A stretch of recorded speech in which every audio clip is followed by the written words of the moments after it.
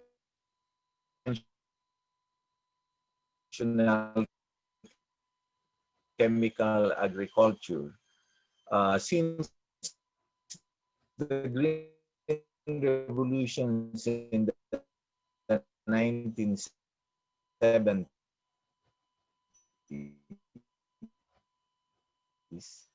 and to strong climate change, typhoons. No? So I'd like to invite you to this speaker. This speaker is an Indian who's quite well known,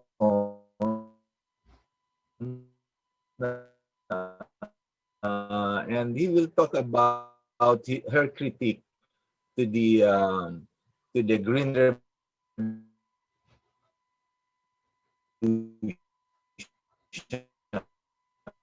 which has now influenced our farm system. If you know, based on understanding, especially of our current agriculture system.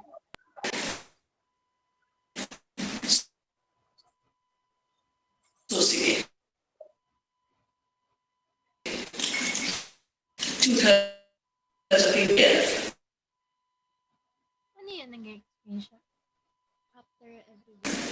Has had less than 60% rain. When I still had their nurseries in the month of July, they could not transplant. And we transplanted in June, early July.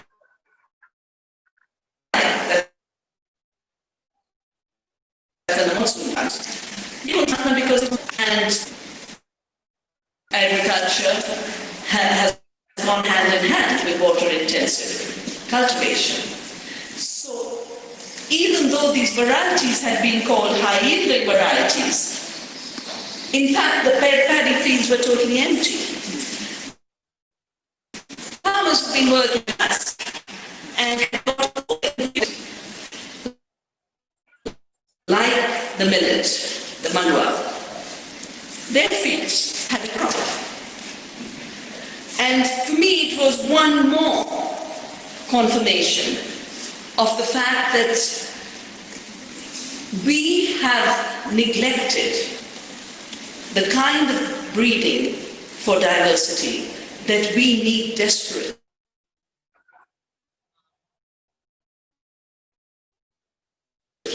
In times of climate change. You don't know whether I'm a flood or a drought. It's best to have diversity. We can now only go forward by picking up the threads of our broken histories and nature's broken evolution. It's only through that that we can build the bridge to the future. Because a century of breeding for industrial agriculture has been a breeding for uniformity, and uniformity very high quality. climate chaos is what we are facing because the patterns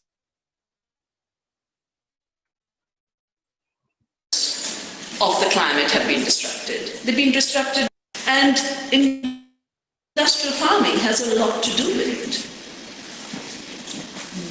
70% of the land is under agriculture. Large part of it is now industrially farmed. Increasing parts of it is using industrial seed. 70% of the water is now used in agriculture. And at least in countries like India, 70% of the people still make a living through agriculture. So whether it is the climate problem or the food problem, unless we address it in a way that we can build back the resilience of our farming systems, we're going to have more and more empty fields of the kind that I saw in Jharkhand, also in my own state, Uttarakhand, where for 2 seasons we have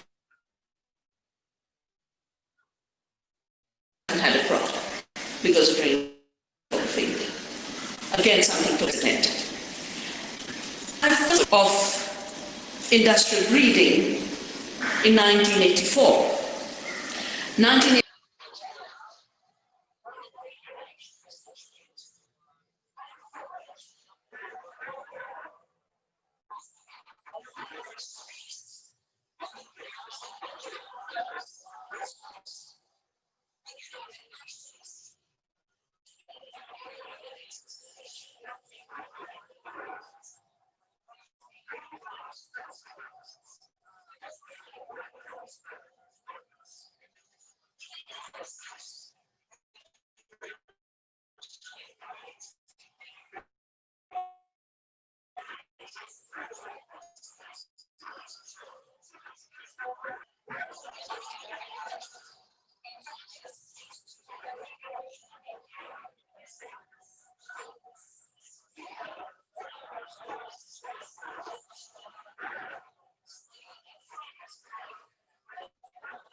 Sir, excuse me po.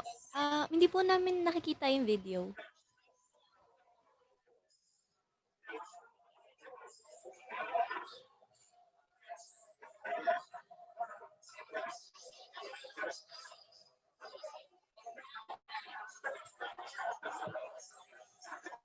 Sir, okay na? High response breeding for chemicals necessitated the creation of monocultures.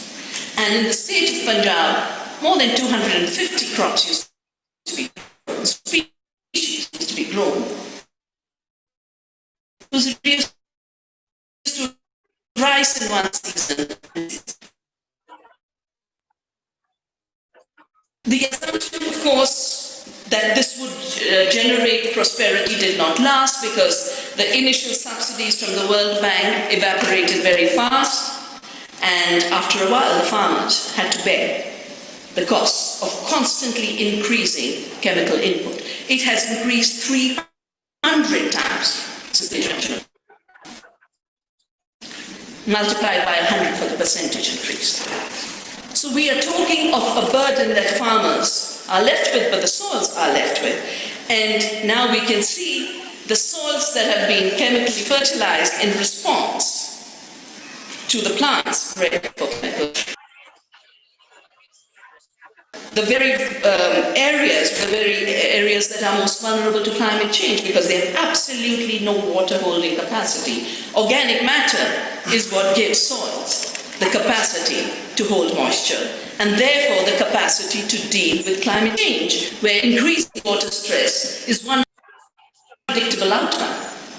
And so we contribute to climate change because the data is now out, and the International Commission on the Future of Food, which will have a session on the seed issue at this conference. Our latest our report on climate change and food security. If you add and you then add the conversion of primeval forests to commodity.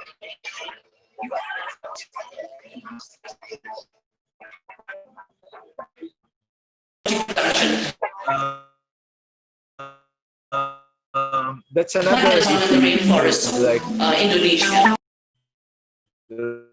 Race. That's a second. The first land tenure is still problematic.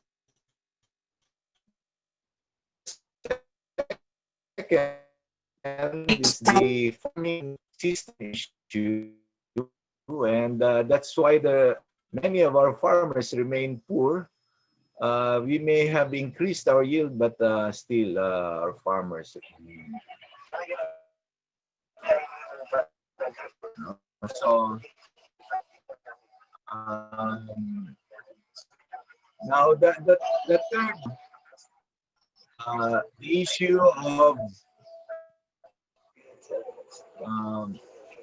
of organic agriculture. So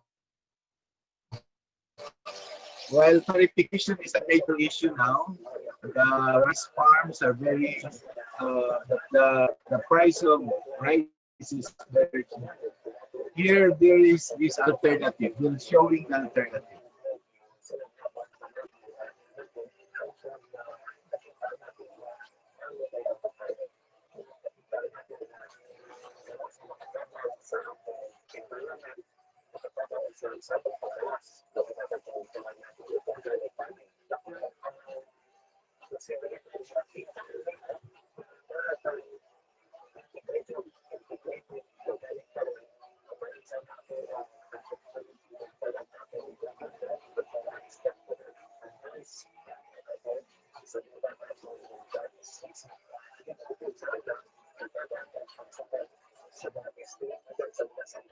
Hello sir.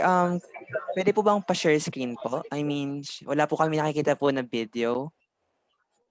Hello?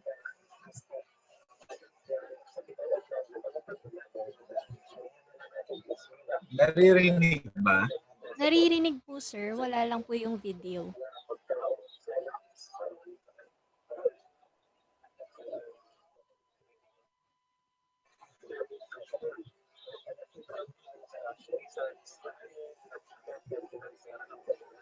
Ferment kini siya og insakto. Gigamit namo pag-spray sa among humayan. Gihimong nutrient support sa atong pagtubo sa atong humay. Ang piste sa uban gihimo nato og beneficial. Nya gigamit nato sila kung unsay ilang mga potentials. Ang mga waste area pod ganhi gihimo namong fish pond. Gihimo namo buhian og mga tilapia, no? Ang tilapia na nasa rice magamit pod ang tilapia pag-control sa weeds o ani sa mga eksperto. Ang aquaculture maayo siya nga pamaagi sa pagtanom tungod kay ang nutrient nga gihatag sa isda ngadto sa tubig magamit ngadto sa tanom. Sa tilapia pa lang na produce namo maayo na ang kita. Sa humay lang daghan ako na produce nga other income.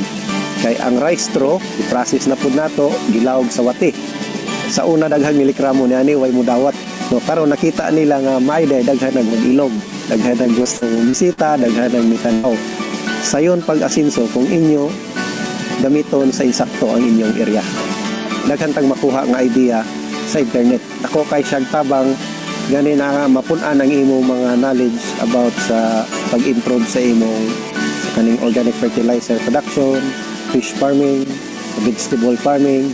Nagsige kong document kay tungod lagi ang pag-promote sa ato technology o sa ato produkto mas maayo man gud og nay makita pinagi sa atong cellphone ng mga kamera sa pang video. Ako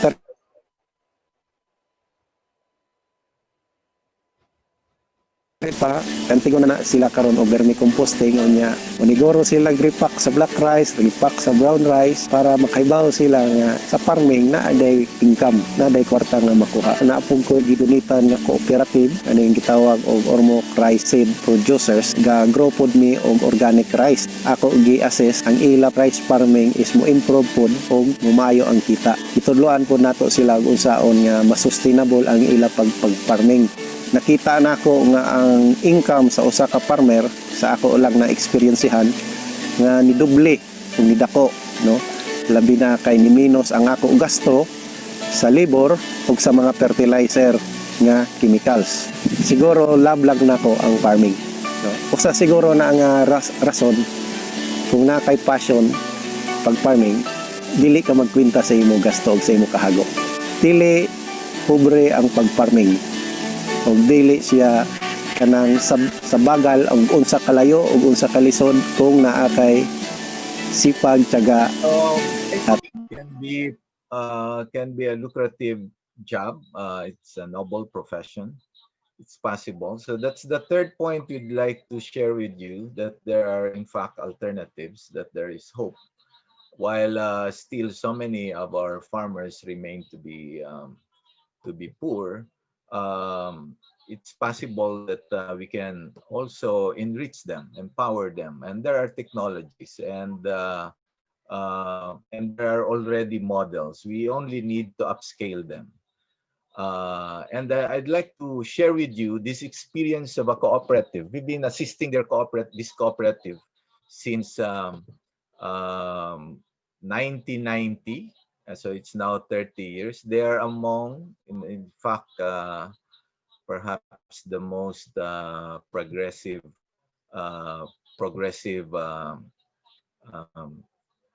rice cooperative. They have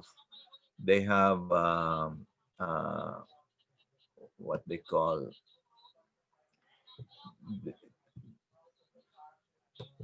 they have access to more than 800 malls in the country, and because of that they were able to increase the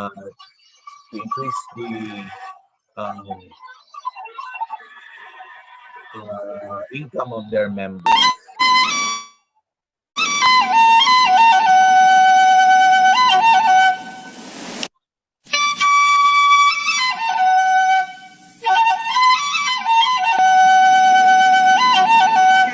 We cannot see the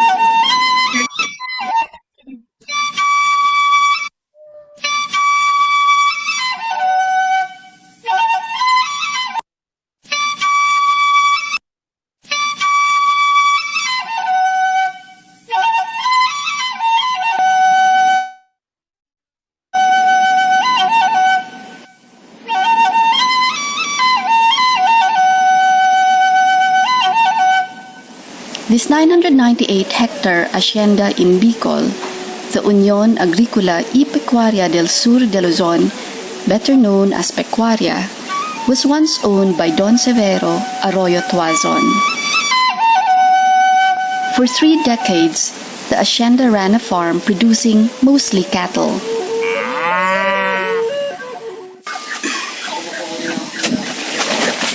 Dati po, meron tayong 1 hektaryang uma. Kaya lang hindi amin. Pag-anin, makalimbawa makasampu. Yung pansampu ibibigay sa amin, yung siyam sa may-ari. Parang nahirapan kami noon sa pagkain. Kulang.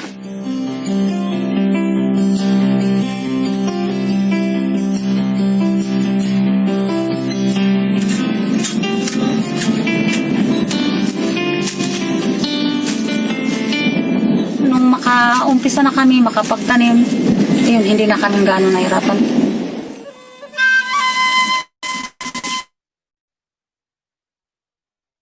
With the redistribution of the land to 426 agrarian reform beneficiaries, support services came in from both government agencies and NGOs. The other agrarian reform beneficiaries here got 1.7 hectares of land. Most of the land they used to plant sugarcane or rice. Today, there are hundreds of farmers from Pecuaria and the neighboring towns producing organic rice and supplying the co-op's trading and marketing program.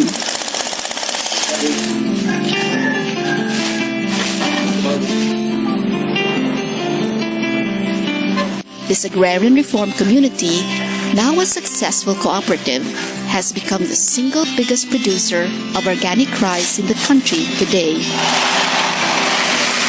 Now, Pecuaria specializes in red rice, which it packages as healthy rice and sells in the largest supermarkets in Manila.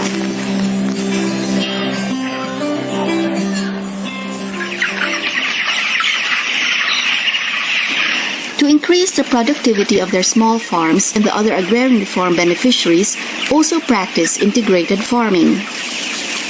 Organic rice in their farms, chickens, pigs, and cows grazing near their home lots, and now an even bigger income earner for some of them, contract growing.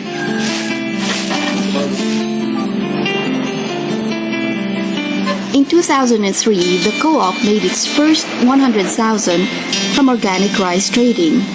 Then in 2004, they made their first million. With the growing demand for organic food, the trading and marketing of organic rice has become very lucrative for this agrarian reform community. It has not been an easy journey for the other farmers in Pecuaria. It took them years of struggle and many lessons learned to become one of the most successful agrarian reform community in the country.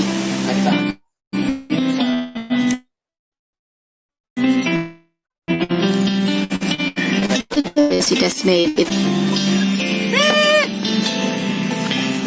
Dito na kami nakakwentong tricycle. May pantrabaho kami sa bukid, ang traktor. Tapos mayroon na kaming tracer, pumba sa patubig, irrigation pump.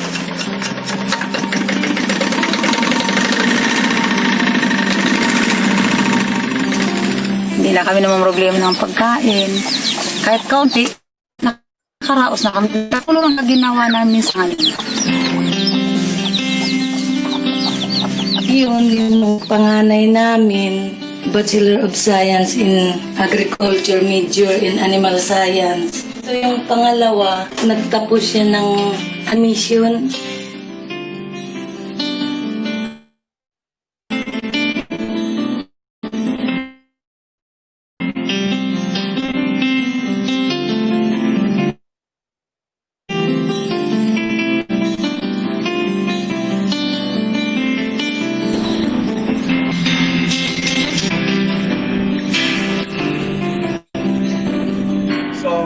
It's possible that the farmers can really develop themselves if they are especially part and a member of a strong cooperative, professionally managed, and that cooperative providing full value chain services to their members. Just provided them land through its partnership with the Department of Agriculture and in partnership with the Department of Agrarian Reform. They were able to provide all the necessary services for them to really become a major player in the organic rice industry. So that's key, the importance of organization. Now, in the Philippines, only 10% of the 12 million agri-fishery forestry sectors are organized. The most organized already are the rice farmers, with 1.1 million of them organized around the irrigation systems.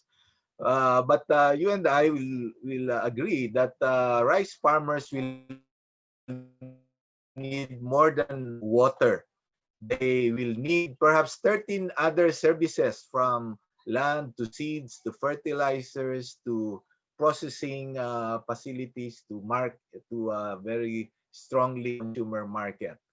Um, so so it's very important that the cooperative is really professionally managed and it's able to expand and include as many farmers as possible. Now, if you consider, if it is true that only 10% out of the 12 million farmers are organized, that's worrisome, because that means 90% of our farmers will not receive the services of governments, which are usually channeled through organizations like cooperatives, especially cooperatives, which are being supported by the Cooperative Development Authority and regulated. So you can imagine, therefore, why still until now, while almost 2/3 of the budget of Department of Agriculture may be channeled and devoted to agriculture, especially to rice farming,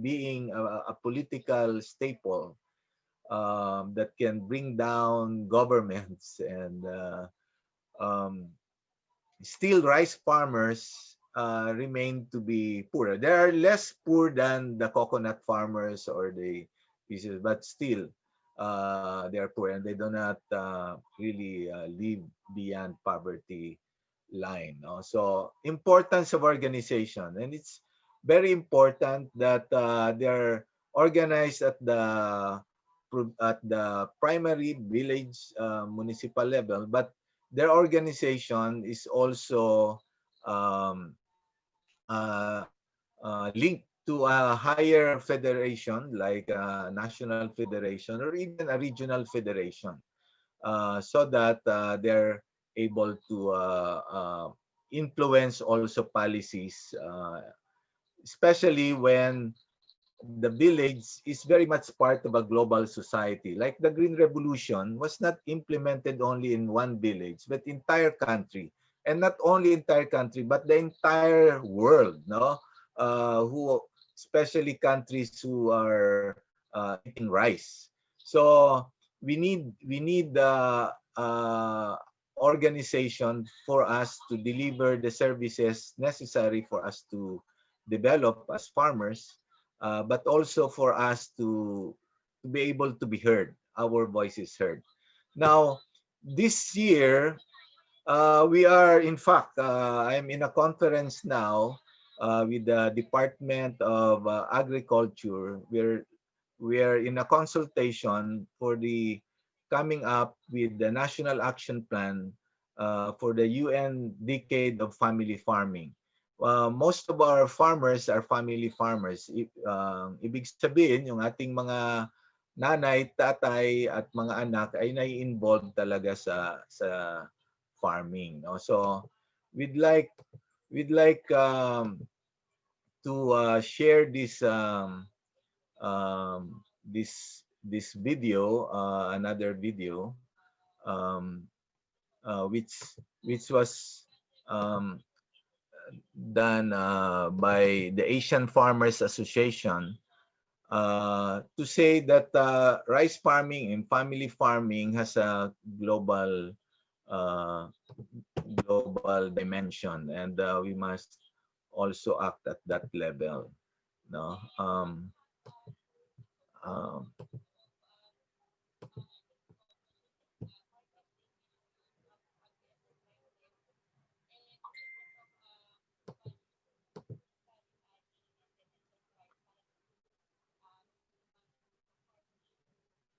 oh, the sound is not there. No.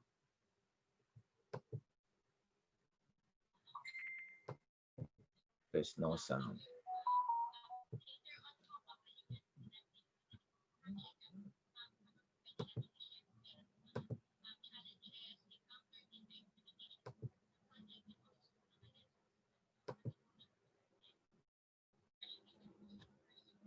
Walang sound talaga, no?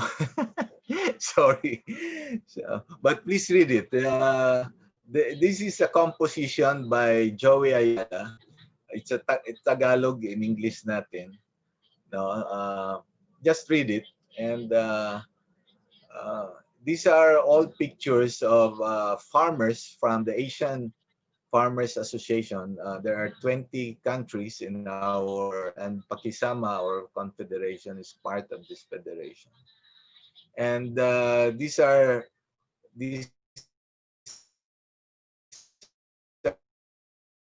pictures which we put of the family farming to say that the family farmers contributing 80% to the world's food, um, they must be given more priorities and must be provided with the necessary services. So here you find farmers in Nepal, in Cambodia, in different parts of Asia. And they are producing different crops, but you will find they're diversifying their, and again, through their cooperatives, they're able to address the concerns and the needs of their members. And uh, we'd like more the policies of government, no? Especially we are also pushing for the implementation of sustainable development goals by 2030. We feel this kind of celebration of giving more priorities to family farmers, especially small family farmers, small scale family farmers, will be able to accelerate the implementation of the sustainable development goals. Through organization, through professional management, through partnerships, we will be able to address the issues of hunger, of poverty, of inequality, of climate change in a systematic manner, as shown in the videos we've presented earlier.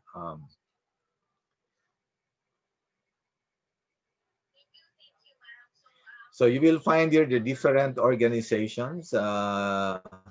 Usually they service their members, but also they have their advocacies. They stage direct action, but these are all non-violent action to push government to listen to their voice. So these are our friends from Mongolia, and then friends from Kyrgyzstan, from Nepal. So it's a global movement, and rice farming as a global phenomenon. Most Asian farmers are rice consumers, rice eaters, and therefore we'd like them to be a major player in this movement, especially if we want to save the planet and then really conquer poverty and the hunger.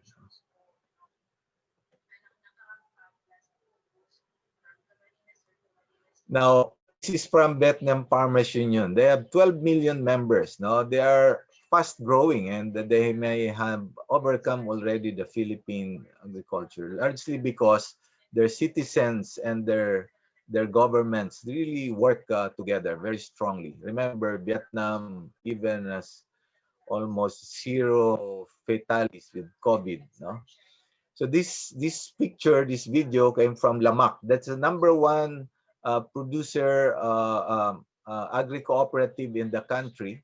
So we had a conference there, and this is from the Asian Farmers Association. And in this conference, we affirmed the importance of family farming, of cooperatives, of organic farming, and solidarity.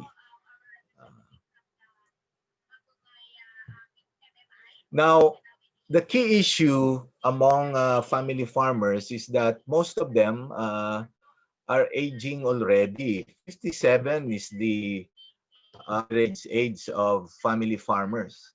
And so PAKISAMA is, together with the Asian Farmers Association, we have launched our Young Farmers Program. And we feel young farmers really have to take on the cudgel, and they must uh,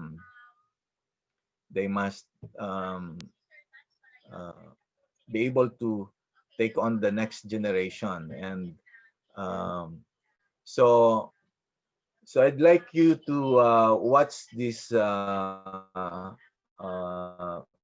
video of what's this?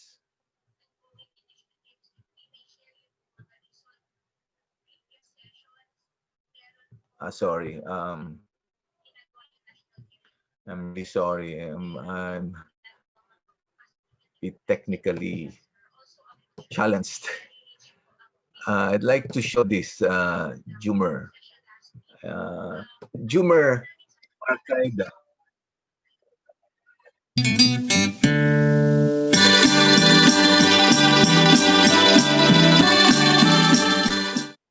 Magandang araw sa lahat. Ako po si Jumer Bueno Marcaida, 28 taong gulang, isang golden parauma. Buhat sa isang pamilyang magsasaka ng bansang Pilipinas, kontinente ng Asya. Minsan naligaw ng landas sa dahilang hindi wari ang asenso sa pagsasaka. Nag-aral, nagtapos sa kursong Industrial Technology. Taong 2012, naging manggagawa sa construction. Isang electrician, di nakita ang sarili. Nag-aral ng metodolohiya sa pagtuturo, naging guro taong 2015. Dahil sa pangangailangan ng pera para makatulong sa pamilya, bumalik sa pangangamuhan sa kumpanya. Naging supervisor sa pagawaan ng karton taong 2016. Pero para bang may tumatawag sa akin pabalik sa probinsya. Hindi lang dahil sa di ako masaya sa aking ginagawa bilang isang empleyado at tila ba sa sarili ay may kulang. Yung pakiramdam na nagtapos ng kolehiyo para alipinin ng pagiging empleyado. 2017, nagbitiw ako. Umuwi ako at tinanap ang sarili sa aming bayan. Sa pagbalik ay tumulong sa pagsasaka ng pamilya. Muling nangarap para sa pagpaunlad ng pagsasaka. Nagbenta ng kung ano-ano para maipagawa ang simpleng kamalig sa bukid. Nasimulan at di natapos. Di pala basta-basta ang pagsasaka nang walang mapagkukunan ng kapital. Negosyo pala ang pagsasaka. Taong 2018, naging miyembro at nakasama sa 11 persona na muling bumuhay na naghihingalong kooperatiba ng magsasaka. Kiniwalaan na maging chairperson kasama ang pinakabatang manager ng co-op at bagong asembleya. Muling binigyang lakas ang kooperatiba.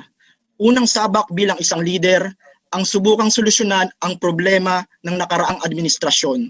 Mahirap, lalo't salat sa kakayahan at pondo para umusad. Sir, excuse me po. Negosyo ang kooperatiba. Wala po yung Naging miyembro ng Kumano. PAKISAMA, Pambansang Kilusan ng mga Samahang Magsasaka. Yeah. Unang tungkulin ay maging Sir, sa kabahagi may, sa lower forum ng pagpapanukalang part po, sa may batas sa DLC. Kongreso, ang Magna Carta for Young Farmers. Doon nagsimula Yung may na cone po na pagsimulan ang advokasya bilang isang kabataang magsasaka. Ayan po, sir.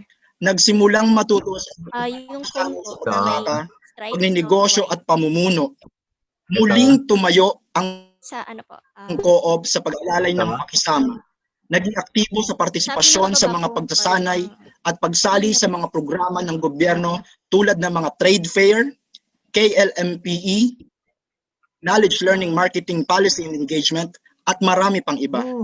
Nanumbalik ang sigla ng kooperatiba, kasabay ang pagiging empowered ko na leader magsasaka. Isang malaking pasasalamat sa kooperasyon ng mga kasapi, maging ang aking pamilya ay naging kasapi at na-empower bilang isang pamilya. Pinakababa po sa center, sir. Ang dating namimigay na gulay, ngayon ay nailalako na at napipera na. Mas may lakas na sumubok ng ibanim, di tulad dati ng napagpapalay lang at pagniniyog. Ngayon, sa ano po? Ay, nawala na po, sir. Yung Hindi nakuha. sharing niyo po.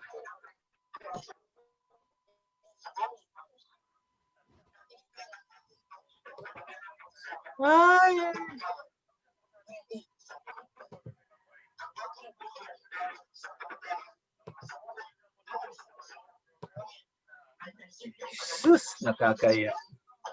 Okay lang po, sir. Try nyo po, share screen po. Tapos, i-select nyo lang po yung VLC media player. Instead po na, sharing your screen. sharing the entire screen po. Pwede po kayo pumili kung ano po yung i-share nyo. Pamilyang magsasaka sa Asia na sa kabila ng mga hamon na dulot ng pandemya, patuloy pa rin na nagbibigay ng pagkain sa ating mga hapag. Sa kapwa ko, food heroes, maraming salamat po. Napalalim din ang kaalaman naming mga kabataang magsaka sa mga kalagayan at mga advokasiyang sinusulong sa babahagi ng bawat bansa. Mas nanaig ang pagkakapareho natin sa laban sa access at kontrol sa lupa, pagsulong sa sustinableng pagsasaka. Nakikita po kayo sa pinakababa na bibiling po. Pinakababa po sir. Hindi po sa... Magandang araw sa lahat. Ako po si Jumer Bueno Marcaida, 28 taong gulang, isang golden parauma. Buhat sa isang pamilyang magsasaka ng bansang Pilipinas, kontinente ng Asia. Naligaw ng landas dahilang hindi wari ang akseso sa pagsasaka. Nag-aral, nagtapos sa kursong Industrial Technology. Taong 2012, naging manggagawa. Yun po, tinuro niya na po kanina. Yung orange po. Nakita ang sarili. Orange. Aral ng metodolohiya sa pagtuturo. Taong 2015. Yan po, sir. Dahil sa pangangailangan ng pera para makatulong sa pamilya, ibalik sa pangangamuhan sa kumpanya.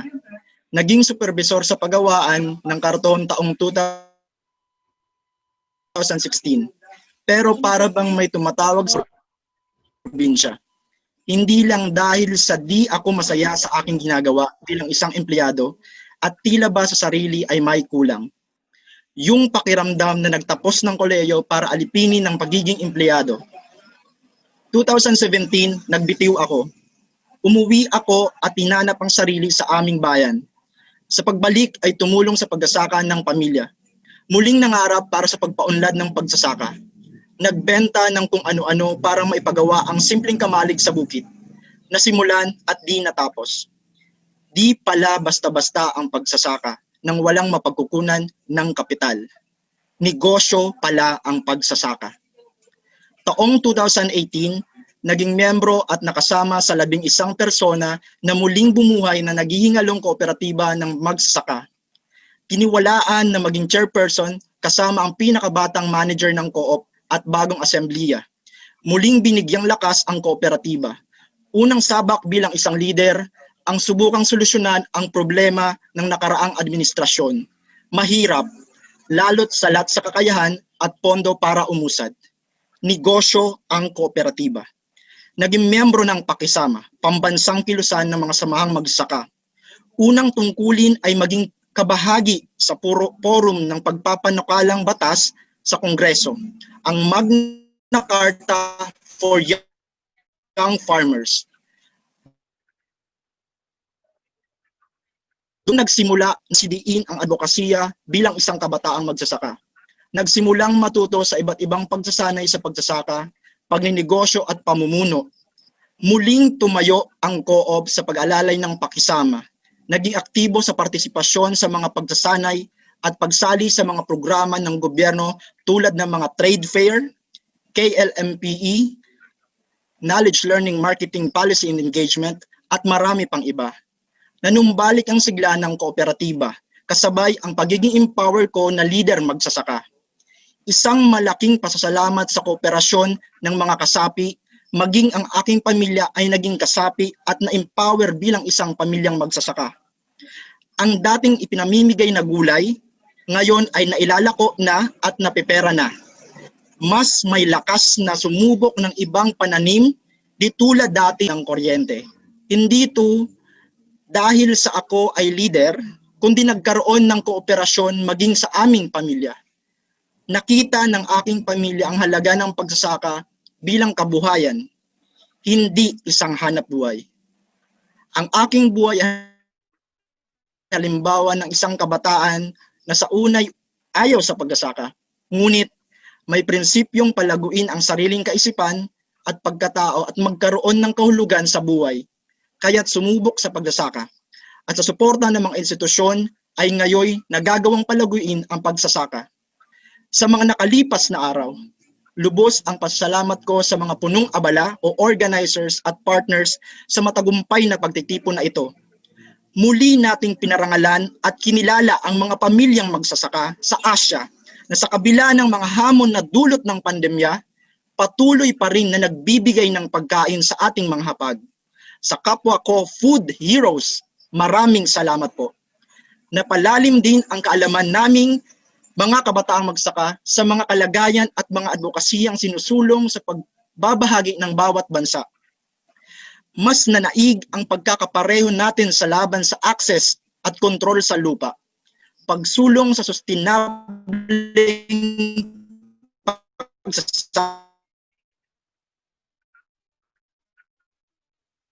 pagsasaka, access sa merkado at tutungo pagkatapos nito. Simula pa lang ng kolektibong pagkilos at pagtugon sa mga karapatan at pangailangan ng pamilyang magsasaka. Sa mga organisasyon, institusyon at development partners na walang sawang nagsusulong at tumutulong sa mga sektor, taos-puso po kaming nagpapasalamat. Magtulungan tayo upang patuloy isulong ang laban ng mga magsasaka, mangingisda, katutubo, kabataan at kababaihan sa kanayunan. Ang laban ng isa ay laban nating lahat. Sa kapwa ko kabataang magsasaka sa Asya, palakasin natin ang boses sa paglaban at pagsulong sa ating mga karapatan at ng ibang sektor. Sa AFA, Asian Farmers Association for Sustainable Rural Development, mayroon kaming mga National Young Farmers Committee at Regional Young Farmers Committee. Ipakita natin na may magagawa tayo at kaya natin sa kabila ng mga balakid at pandemya. Organisahin at palakasin ang hanay. Isulong natin ang karapatan sa lupa ng pamilyang magsasaka. Isulong at buhayin ang sustainableng pagsasaka. At planuhin paano natin maiaangat ang mga produkto sa merkado.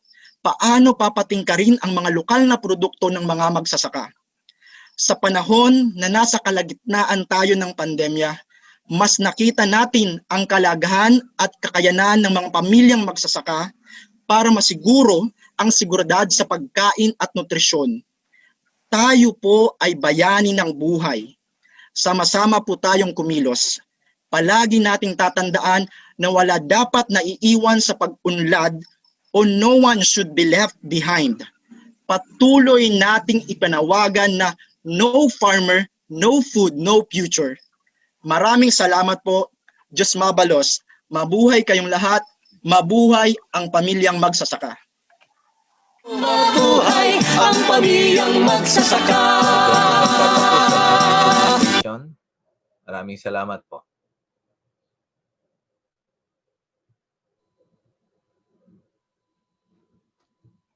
Thank you so much for that enlightening and informative talk, Sir Raul Socrates Banzuela.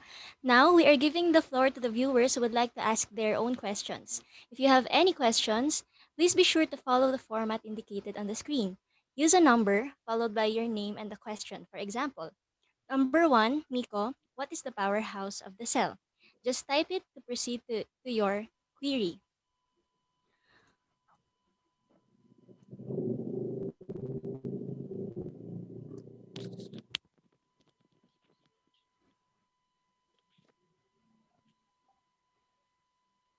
Pwede na po kayo mag-send ng And mga guys, questions. we want to repeat for the format.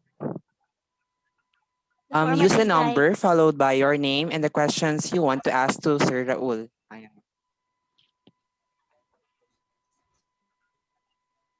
okay, sir, for the first question po, this is from Rika.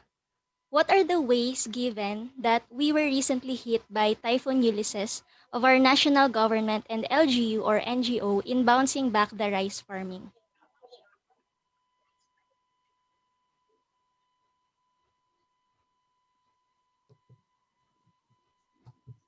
Sir?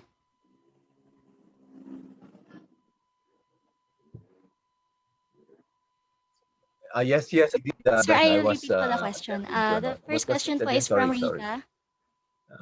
She Can asked po, please? what Oh, are the ways, sorry. given that we were Okay. recently hit by Typhoon Ulysses, of our national government and LGU or NGO in bouncing back the rice farming? Oh. So we just lost 4 billion pesos of agriculture with the latest typhoons. How to bounce back better? Again, the key elements, number one, organization. We really need to broaden the organization and strengthen our farmers cooperatives. As of now, as I said, only 10% of them really are organized. So without these organizations, it's very difficult for family farmers to get the services of government and even civil society organizations and businesses. That's why we're really hoping that young graduates will consider working with the cooperatives. Cooperatives can be very good employers later on, no, if they start to earn. There are already billionaire, medium-sized cooperatives which can possibly absorb the labor force. PUP has a cooperative development course or management course. We need thousands of cooperative managers. We also need thousands of agriculturists, of accountants, of IT experts that will help grow the current cooperatives in the country. We have 18,000 operational cooperatives, but agri-cooperatives, they all need professional services.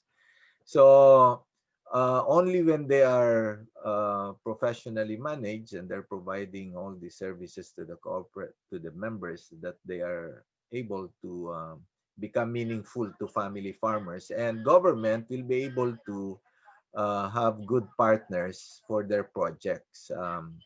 So ito lang, pagtutulungan ng mga samahan, ng institution mismo ng mga magsaka, ng government, mga NGOs, only through these partnerships, pwede talaga tayo maka-bounce back better from this immediately post-disaster phase. Sige po. Thank you, Sir Raul. So next question po is from Jimel Espinosa, which is, what are the ways to promote local farming of rice to avoid importing from other countries? I repeat the question again. What are the ways to promote local farming of rice to avoid importing from other countries? You know, we have recently passed law, the rice tariffication liberalization law. Ang objective niya is to make our farmers competitive. Pero liberalized na. So may tariff, 35% of the price, idadagdag bilang buwis. Tapos, yung makukuhang buwis, yun yung ilalagay sa pondo. So ang estimate ng government, we will receive something like 10 billion pesos of tariff. Tapos yung 10 billion pesos na yan a year, i-devote doon sa pagpapalakas nitong mga samahan nga ng mga magsasaka, pag-empower sa kanila, pag-provide ng iba't ibang machines, ng seeds, ng training, para maging competitive sila.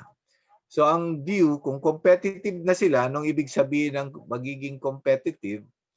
Malakas, mataas ang ani, and therefore low production cost, kaya pwede sila mag-compete sa price ng mga Vietnamese farmers o kaya Thai farmers or Indian farmers.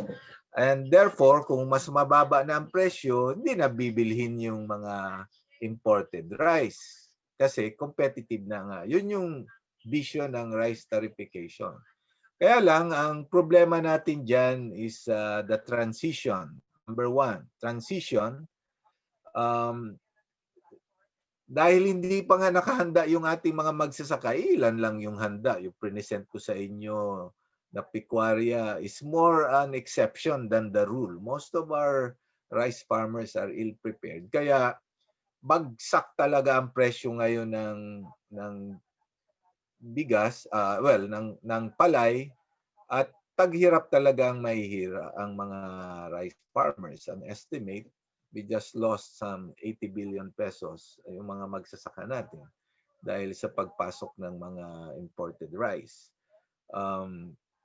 But we hope one that of course the second issue is being dependent nga sa rice importation. Our policymakers parang naniniwala na patuloy na mayroong available rice sa international market. No? We are already the #1 rice importer in the world. No? In the world. Like kahit 10% lang yan ang total requirement natin. We are still #1 because the policy of most governments, hindi sila magde-depend sa international market. Tayo, nagde-depend sa international market. Very thin yan very thin. No? At nakakatakot with climate change. Paano pag nagsabay-sabay ang dilubyo sa mga rice exporting countries, sa Vietnam, Thailand, or even China. China alone can wipe out all the existing available rice volume in the international market. So baka magtagutom tayo. Kaya mahalaga pa rin ang rice self-sufficiency. It's important that we become competitive. That's correct. But kailangan masuportahan natin ng mabilisan ang ating mga magsasaka for us to be able to do that and become really self-sufficient. May iba't ibang pulisiya na kailangan gawin. Siguro may safeguard measure dyan. Kailangan sa panahon ng tag-ani, dapat hindi tayo nag-i-import. No? So, tag-ani, nag-i-import ka, di talagang bagsak talaga ang presyo. Salamat po. Thank you po, sir. For the next question po, this is from Kim Tacleon. How important is it to include agriculture in our academic curriculum? How important? Well, you can have your doctor. Siguro you will visit your doctor once a year or baka nga once in 10 years. Or a lawyer. Siguro once pag nagkakaso ka. Pero marami sa atin may not really need lawyers or even bankers. But I guess you will all agree, we will need a farmer 3 times a day. So how important? Please consider, panahon pandemic, patay ang industry, patay ang service sector, pero buhay ang agriculture. So you want more sustainable careers? Invest in agriculture. Food business. That's how important it is. Yung mga maunlad na bansa, yun muna-una nilang siniguro. Yung pagkain ng kanilang mga mamamayan. That's what they did in Europe immediately following the war. Japan, South Korea, Taiwan, pinaunlad nila mga magsasaka nila, inaalagaan nila. Mahal nila mga magsasaka nila.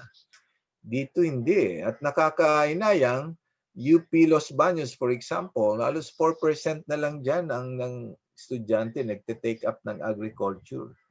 UPLB was really set up for agriculture students.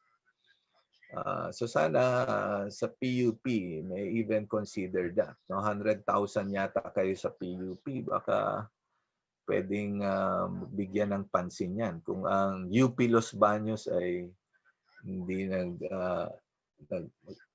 magpo-focus yan, baka pwede kampanya natin na bigyan din ng focus at emphasis ang agriculture sa ating curriculum, sa ating mga offered courses sa colleges. And really inspire young farmers and young students to go into. And how to do that? That's what we're doing. Itong mga pinalabas nating video, layunin yan to entice also our students, our young people to go into agriculture and even into farming itself. It's a very noble profession. It's a viable profession. In other countries, medyo tumataas na ang kanilang enrollment sa agriculture courses. Dahil after 2008-2009 food crisis, nakita nila ito talaga yung pangangailangan. Pag may crisis, bumabalik tayo sa basic. And food is most basic. Thank you. And thank you, Sir Raul. So next question po is from Lovely May. So 10 years from now, what do you think will happen to family farming considering the one of the key issues is the most of the farmers are old and aging? Paano po ma-address ang issue na to ng mga Young Farmers Program? I repeat the question, sir. 10 years from now, what do you think will happen to family farming considering na one of the key issues is most of the farmers are old and aging? Paano po ma-address ang issue na to ng Young Farmers Program? No farmer, no food, no future. No farmer, no food, no future. So if you young people, it's in your hands. It's in your hands now. You don't decide to invest in it. You're investing for hunger, for devastation, for a future that is bleak for humanity, for our country. No? All of you taking on banking, lawyering, or whatever, they are important, but if none of you will really put time and career and profession in it, farming will be in the hands of the industry. Family farming may just die, no?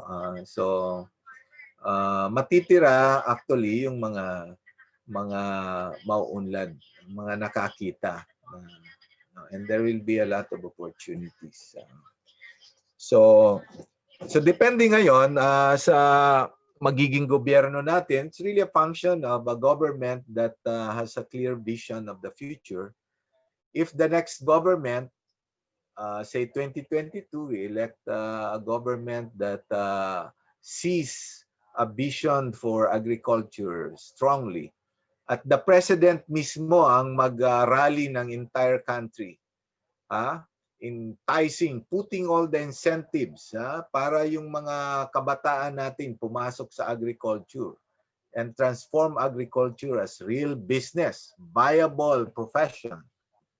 So lagyan ng funding ng mahusay ang education, ang public information. It's an entire whole of nation. And then civil society working in partnership.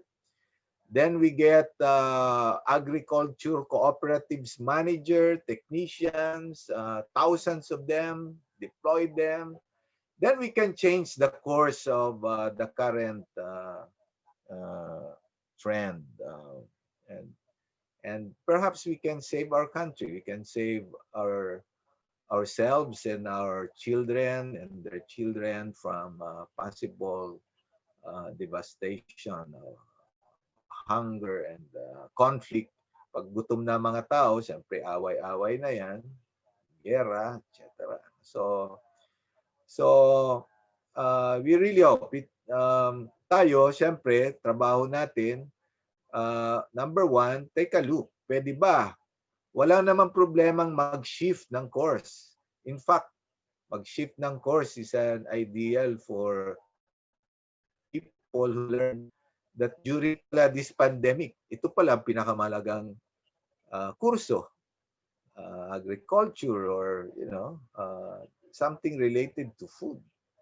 At walang problema yon. But we need to also work out that by 2022, we will campaign, you will participate in electing the best leaders.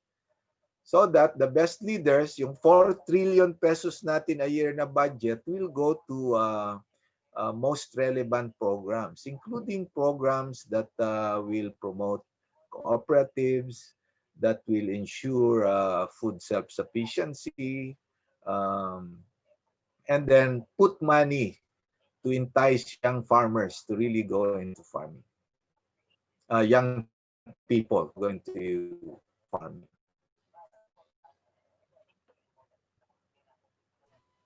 Okay po, sir. Thank you very much po.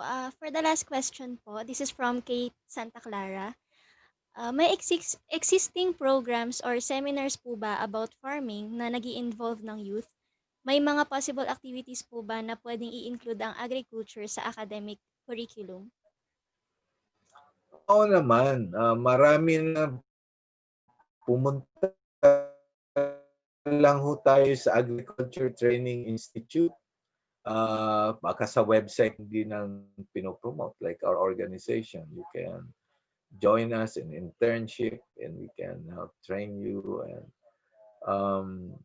so take a look also sa PUP. I don't know kung mayroon talaga kayong kurso dyan.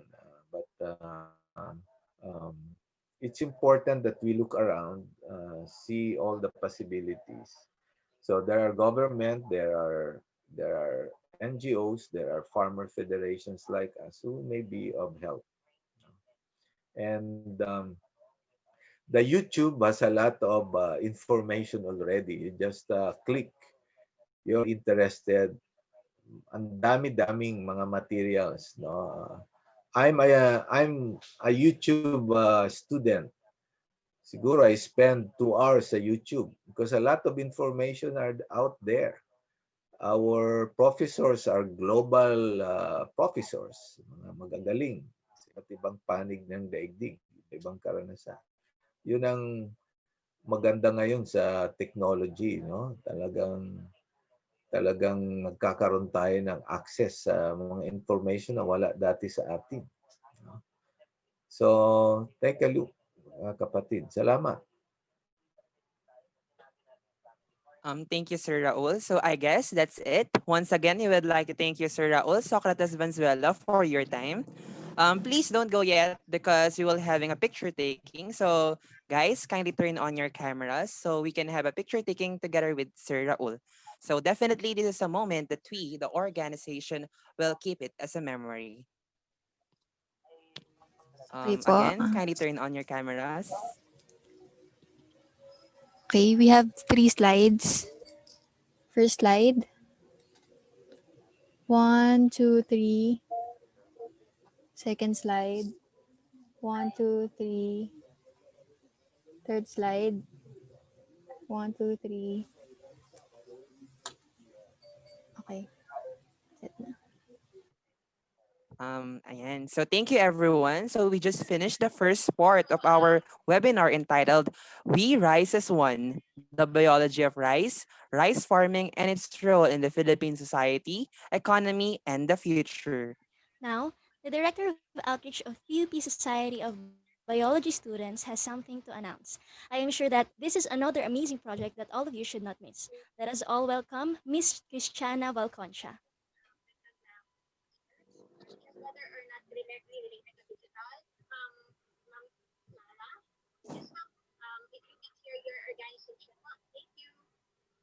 Once again, please welcome Miss Christiana Valconcha.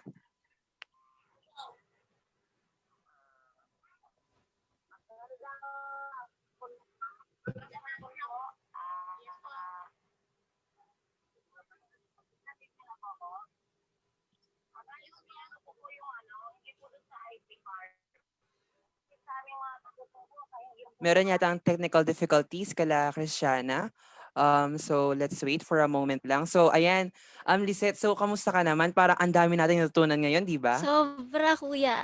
Like 2 speakers pa lang yan pero sobrang dami na nating natutunan. Isisingit ko lang pala Kuya Miko that before we end this fruitful webinar, I would like to invite everyone to participate sa event that is hosted by the Philippine Rice Research Institute, and their event is titled Greener Greens, Environmental Impact of Biotech Crops on November 23. That is today po from 9 a.m. to 3:30 p.m. So you can visit their page, National Biotechnology Week, to know more info about the said event. Ayun guys, participate kayo.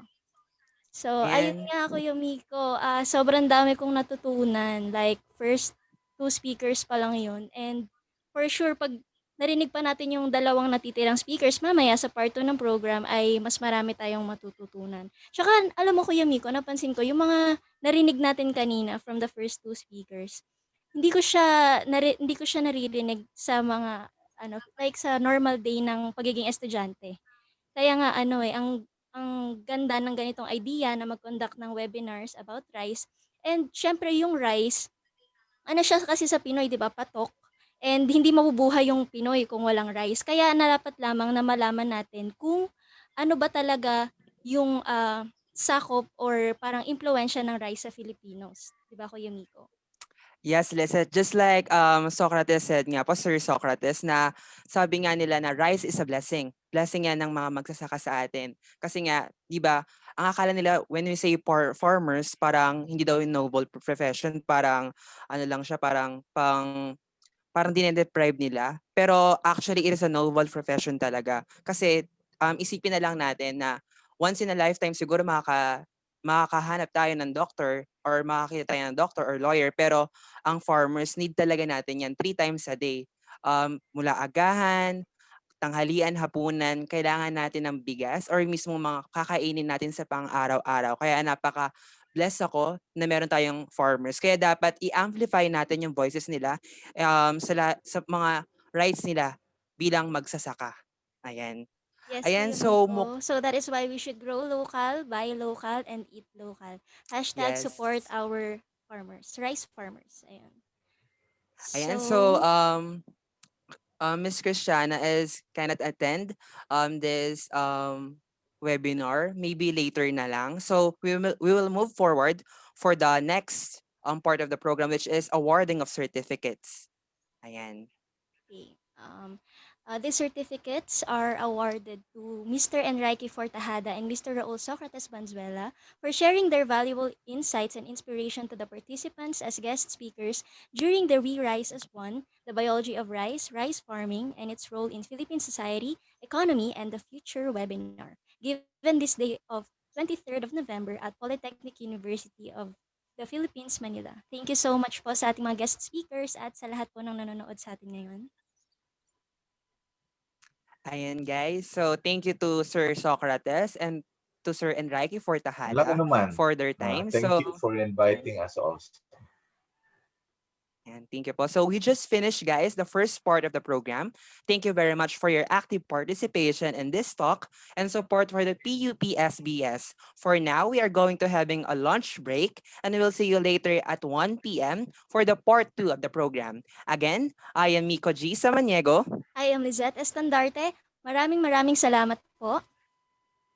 At makikita tayong muli. Paalam, guys. So see you later. Ayan, kain muna kayo.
There are very few places in the world that the COVID-19 pandemic has not yet reached.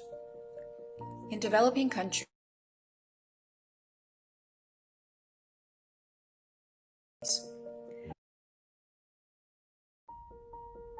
There are very few places in the world that the COVID-19 pandemic has not yet reached. In developing countries, COVID-19 has further exposed the vulnerabilities of poor communities.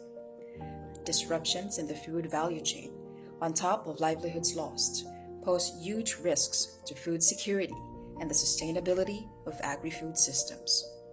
The rice sector is not spared.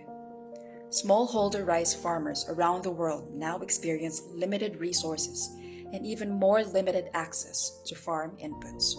Rice exporting countries are also cutting down on exports to prevent supply shocks and to ensure that they have enough for their populations. Rice-based economies in Asia and Africa are not only reeling from the effects of COVID-19, but are also dealing with existing and new challenges that have yet to be addressed. To this end, the International Rice Research Institute interviewed its stakeholders across the regions to get a big picture of their situation, with hopes of sharing their voices beyond boundaries.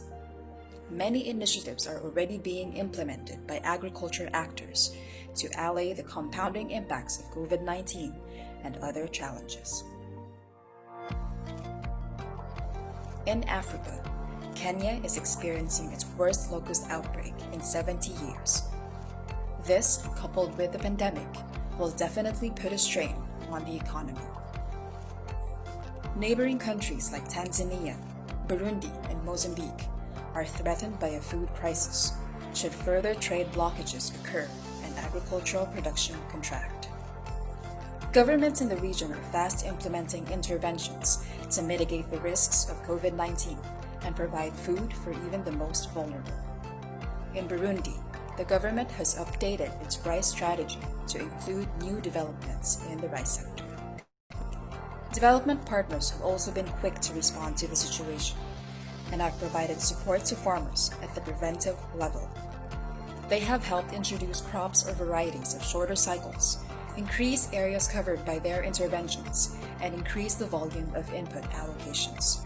South Asia faces many similar challenges, but favorable weather conditions in India have led to production and harvest during the pandemic. Neighboring Bangladesh has also reported sufficient food supply, contingent on timely planting and harvest. Issues in logistics, however, have had a negative impact on domestic and international rice trade. Labor shortages are also pushing governments in the region to ramp up initiatives on mechanization. In light of the pandemic, Nepal has proposed a 5-point policy for agriculture development: farmer subsidies, accessible and affordable credit, technology service for farmers, crop and livestock insurance, and guaranteed profits. Development partners have allocated budgetary support for COVID response in the region. This has helped minimize the impact on vulnerable populations, particularly crop and livestock farmers. Multiple stakeholders are also providing enhanced support for Southeast Asia, which has seen increasing COVID numbers in recent months. In Myanmar, the Myanmar Rice Federation, Myanmar government, and other stakeholders have done an effective job to stabilize the rice market and balance supply and demand. Indonesia and the Philippines, two of the worst hit in the region, face several major challenges in the rice sector. At the beginning of the pandemic, the Indonesian government attempted to stabilize prices, build a buffer of major food stocks, establish social safety nets, and facilitate farmer financing, among others. Indonesia is now implementing its strategy in the medium term, followed by initiatives for the long term.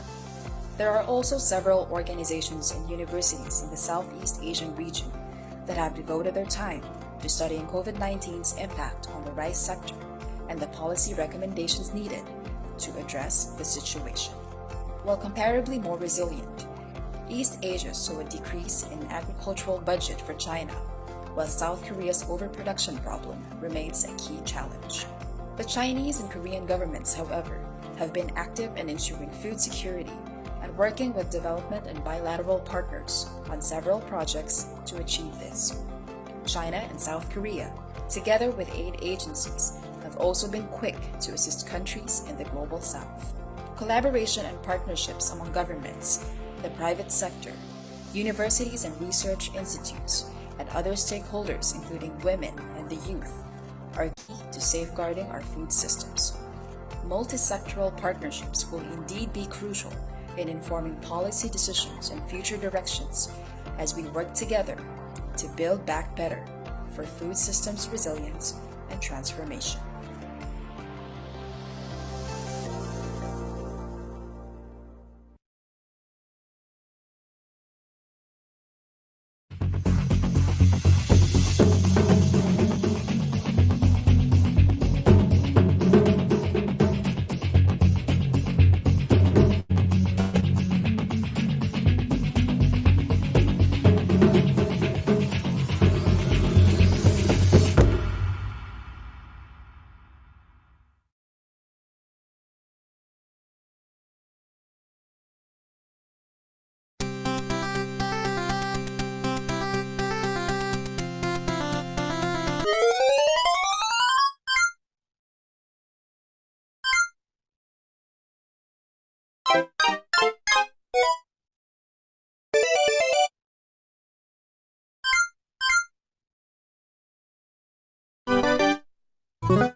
There are very few places in the world that the COVID-19 pandemic has not yet reached.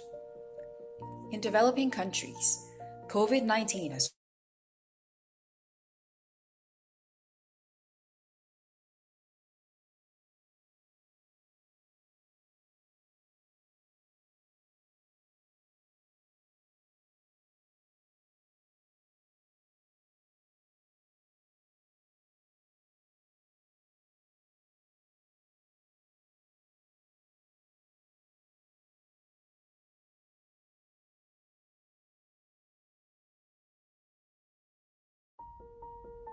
There are very few places in the world that the COVID-19 pandemic has not yet reached. In developing countries, COVID-19 has further exposed the vulnerabilities of poor communities. Disruptions in the food value chain, on top of livelihoods lost, pose huge risks to food security and the sustainability of agri-food systems. The rice sector is not spared. Smallholder rice farmers around the world now experience limited resources and even more limited access to farm inputs.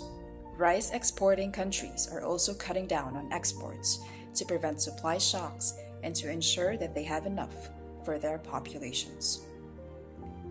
Rice-based economies in Asia and Africa are not only reeling from the effects of COVID-19, but are also dealing with existing and new challenges that have yet to be addressed. To this end, the International Rice Research Institute interviewed its stakeholders across the regions to get a big picture of their situation with hopes of sharing their voices beyond boundaries. Many initiatives are already being implemented by agriculture actors to allay the compounding impacts of COVID-19 and other challenges. In Africa, Kenya is experiencing its worst locust outbreak. This, coupled with the pandemic, will definitely put a strain on the economy.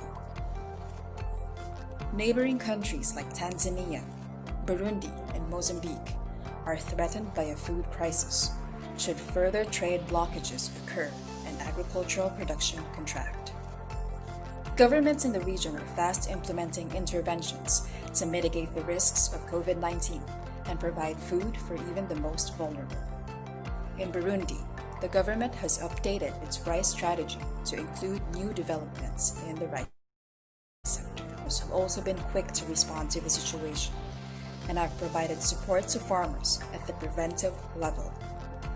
They have helped introduce crops or varieties of shorter cycles, increase areas covered by their interventions, and increase the volume of input allocations. South Asia faces many similar challenges, but favorable weather conditions in India have led to record rice production and harvest during the pandemic.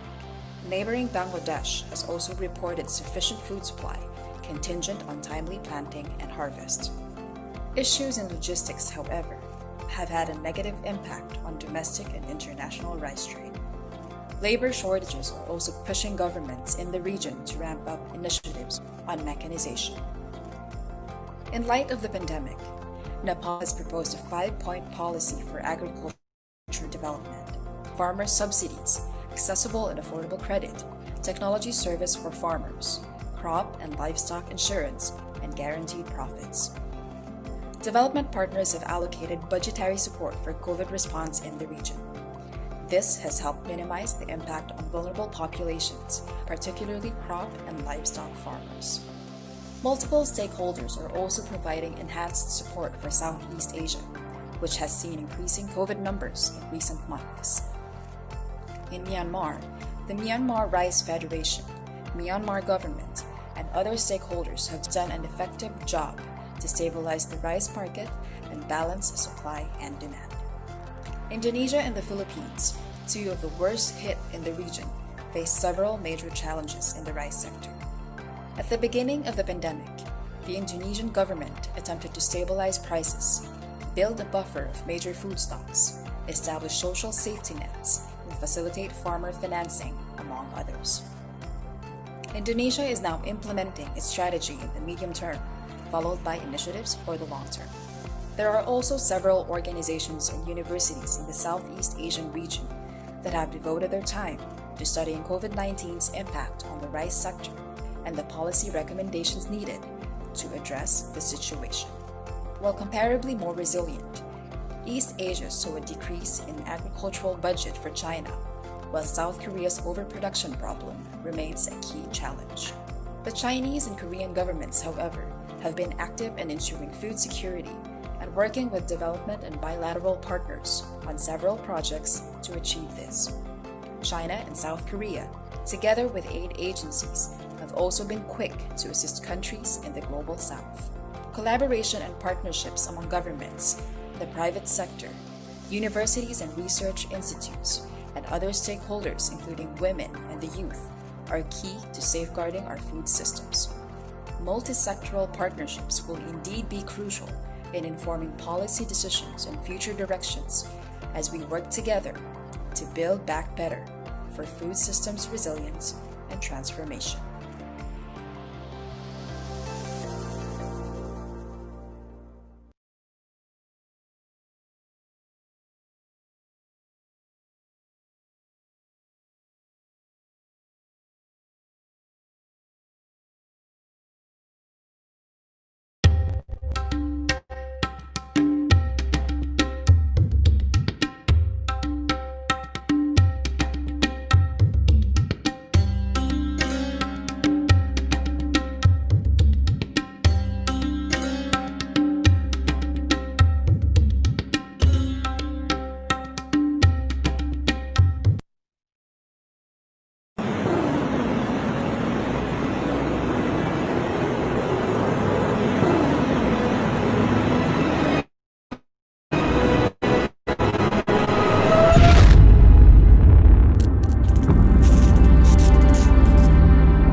There are very few places in the world that the COVID-19 pandemic has not yet reached.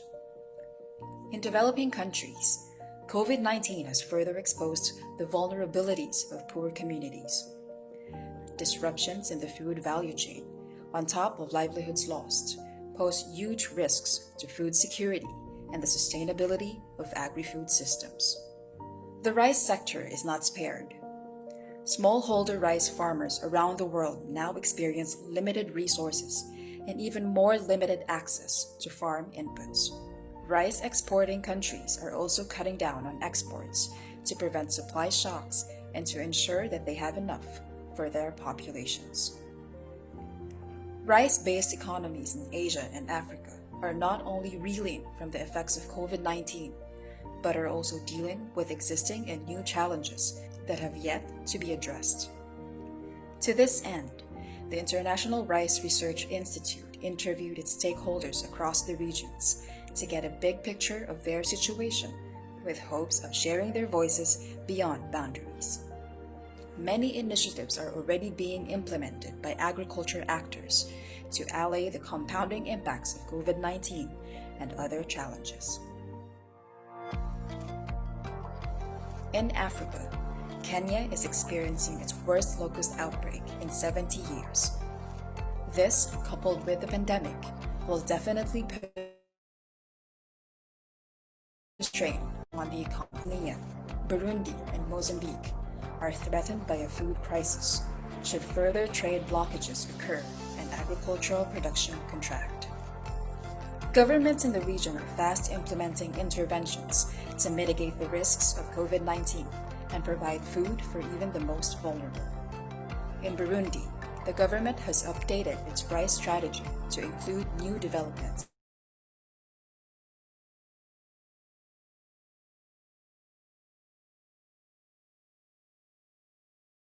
Introduce crops or varieties of shorter cycles, increase areas covered by their interventions, and increase the volume of input allocations. South Asia faces many similar challenges, but favorable weather conditions in India have led to record rice production and harvest during the pandemic. Neighboring Bangladesh has also reported sufficient food supply, contingent on timely planting and harvest. Issues in logistics, however, have had a negative impact on domestic and international rice trade. Labor shortages are also pushing governments in the region to ramp up initiatives on mechanization. In light of the pandemic, Nepal has proposed a 5-point policy for agriculture development, farmer subsidies, accessible and affordable credit, technology service for farmers, crop and livestock insurance, and guaranteed profits. Development partners have allocated budgetary support for COVID response in the region. This has helped minimize the impact on vulnerable populations, particularly crop and livestock farmers. Multiple stakeholders are also providing enhanced support for Southeast Asia, which has seen increasing COVID numbers in recent months. In Myanmar, the Myanmar Rice Federation, Myanmar government, and other stakeholders have done an effective job to stabilize the rice market and balance supply and demand.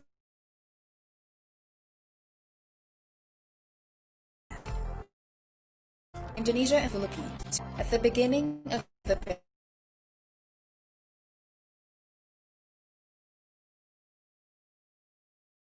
pandemic, the Indonesian government attempted to stabilize prices, facilitate farmer financing, among others. Indonesia is now implementing its strategy in the medium-term initiatives for the long term. There are also several organizations and universities in the Southeast Asian region that have devoted their time to study on the rice sector and the policy recommendations needed to address the situation. While comparatively more resilient, East Asia was South Korea's overproduction problem remains a key challenge. The Chinese and Korean governments, however, during food security and working with development and bilateral partners on several projects to achieve this. China and South Korea, together with aid agencies, have also been quick to assist countries in the global south. Collaboration and partnerships among governments, the private sector, universities and research institutes, and other stakeholders, including women and the youth, are key to safeguarding our food systems. Multi-sectoral partnerships will indeed be crucial in informing policy decisions and future directions as we work together to build back better for food systems resilience and transformation.